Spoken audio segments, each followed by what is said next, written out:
স্বরাষ্ট্রমন্ত্রী সালাউদ্দিন আহমেদকে আমি ওপেন চ্যালেঞ্জ করছি। তিনি যদি গণভোটকে অবৈধ প্রমাণ করতে পারেন, আমিও প্রমাণ করব তিনি একজন অবৈধ স্বরাষ্ট্রমন্ত্রী এবং তার পুরো cabinet including the prime minister, প্রধানমন্ত্রী সহ অবৈধ। পলিসি ডিবেটে আসেন, আমি প্রমাণ করব যে আপনারা অবৈধ। যদি আপনারা বলেন যে জুলাই সনদ বা গণভোট অবৈধ, আমি স্মরণ করে দিচ্ছি আপনাদের ইতিহাস।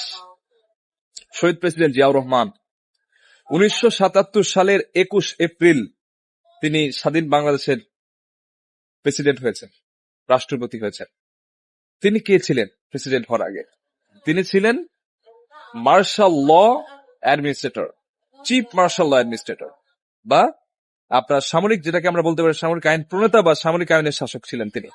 তিনি সারা দেশে ক্ষমতা নেওয়ার পরে মার্শাল ল বা সামরিক আইন জারি করেছেন। সো একজন সিএমএলএ তিনি নিজেকে রাষ্ট্রপতি ঘোষণা করে দেশে সামরিক আইন জারি করলেন এবং তার এই সামরিক আইন বৈধ কিনা সেটা জানতে তিনি গণভোটের আয়োজন করলেন, যেটাকে আমরা বলছি রেফারেন্ডাম। আর সেটা তিনি কবে করলেন? তিনি ক্ষমতায় আসলেন 1977 সালের 21 এপ্রিল এবং গণভোট দিলেন 1977 সালের 30 মে, 1 মাস 9 দিনের মাথায়। গণভোটের মাধ্যমে তিনি কি জানতে চাইলেন? তিনি যে সামরিক আইন জারি করেছেন এটার প্রতি জনতা, বাংলাদেশের মানুষ সন্তুষ্ট কিনা, তার যে গৃহীত কার্যক্রম কর্মকাণ্ডের প্রতি মানুষ, দেশের নাগরিক সন্তুষ্ট কিনা সেটা জানার জন্য তিনি এবং হ্যাঁ এবং না এর গণভোট করলেন এবং তার প্রতি জনরায় আসলো, তিনি ক্ষমতায় থাকলেন। তো সাংবিধানিকভাবে একজন সিএমএলএ বা চিফ মার্শাল ল অ্যাডমিনিস্ট্রেটর কখনোই তো রাষ্ট্রপতি হতে পারবেন না, সংবিধানে নাই। একজন সিএমএলএ ক্ষমতায় এসে রেফারেন্ডাম দিতে পারবেন না, গণভোট দিতে পারবেন না, সংবিধানে নাই। তাহলে কিভাবে হলো? There is a term called the doctrine of necessity. Something is unlawful but made lawful by the necessity. শহীদ প্রেসিডেন্ট জিয়াউর রহমানের তখন ক্ষমতায় আসার দরকার ছিল, তখন তার গণভোটের আয়োজন করার দরকার ছিল। সেটা আমরা আইনের পরিস্থিতি, দেশের পরিস্থিতি বিবেচনায় আমরা সেটাকে বৈধতা দিয়েছি। অভ্যুত্থান তো সংবিধান মেনে হয় না। অভ্যুত্থান যদি সংবিধান মেনে হতো তাহলে 5ই আগস্ট শেখ হাসিনা তো পালিয়ে যাওয়ার কথা না, 26 সালে নির্বাচনের হওয়ার কথা না, নির্বাচন হওয়ার কথা তো সংবিধানের মোতাবেক 29 সালে। সুতরাং সংবিধান আপনার বেলায় যতটুকু ফেভার করবে আপনি ততটুকু নিবেন, আর অন্য দলের বেলায়, জনতার বেলায় সংবিধান যদি আপনার ফেভার করে ওইটা আপনি অ্যাকসেপ্ট করবেন না। এটা তো পরিষ্কার দ্বিচারিতা, যেটা আমরা অ্যাকসেপ্ট করব না, পরিষ্কার বলে দিচ্ছি।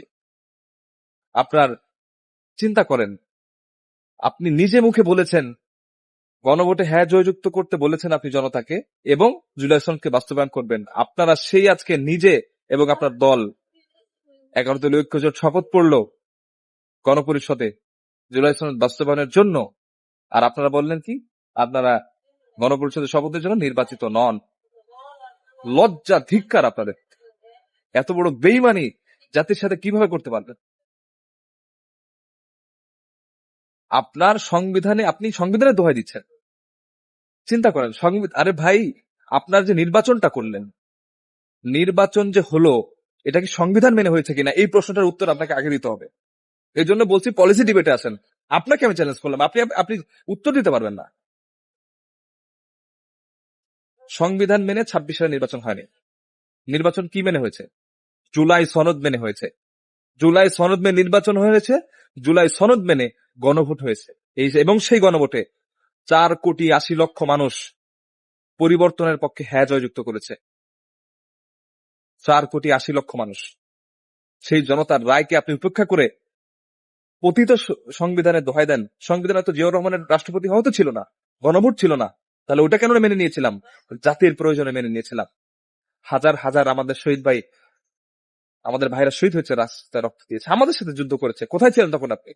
18 তারিখে গুলি খেয়ে রাস্তায় পড়ছিলাম, কই ছিলেন আপনি তখন? স্বরাষ্ট্রমন্ত্রী হয়ে গেলেন, আর এখন সেই যে রক্ত মাড়িয়ে, রক্ত পাড়ি দিয়ে, রক্তের বন্যা পাড়ি দিয়ে আজকে আসলাম এই জায়গায়, আর আপনি সেই রক্তের উপর বেইমানি করলেন, জাতির সামনে বললেন যে গণপরিষদের শপথ সংবিধানে নাই। আইনত এই নির্বাচনও তো সংবিধানে নাই। তাহলে জিনিসটা ক্লিয়ার করে বোঝা উচিত যে অভ্যুত্থান কোনোদিন সংবিধান মেনে হয় না। অভ্যুত্থান হয় একটা আমূল পরিবর্তনের জন্য।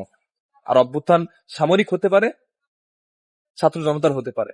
আর যেটা হয়েছে ওটা ছাত্র জনতার হয়েছে, আমাদের মাধ্যমে হয়েছে, আল্লাহ তাআলা আমাদেরকে কবুল করেছে।